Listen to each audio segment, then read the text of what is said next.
तेबे सांगमाने आपणकर प्रिय धारावाहिक सीरियल माया और ममता एपिसोड रे आपण माने देखिबा को पाइबे जे आज ममता पल्लवी कथा को भाबी कांदुथिबा समय रे हठात गौरव आसी तांको मां को सांत्वना दे कहिबे जे आदर्श भल चिंता करबा आमर कर्तव्य किंतु आदर्श खुशी पई आमे पल्लवीर खुशी अधिकार को छड़ाई नबा आदौ उचित नुहे। तेणु पल्लवीर प्रसंग को एतिक शेष कर आमको आगू बढ़ा उचित।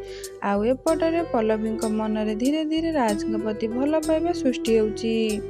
आउ एबे राज किछि पिला मानक सह समय बिताउथिबा और सेमानकु चॉकलेट बांटुथिबा देखि पल्लवी मन में खुशीर लहरी खेली जिबा सहित अनुताप मध्य करी मने मने भाबुथिबे जे राज जणे बहुत भल पिला किंतु मो बिना कारण रे तांको आघात देइछि।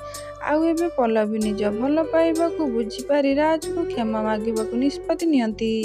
ते फ्रेंड्स आपण मानकू कौन लागुची आज पल्लवी कौन राज को निज मनर कथा कहि परिबे? जदि हाँ कमेंट रे एस बोली लेखंत। आज वीडियो भल लगे लाइक शेयर सब्सक्राइब कर।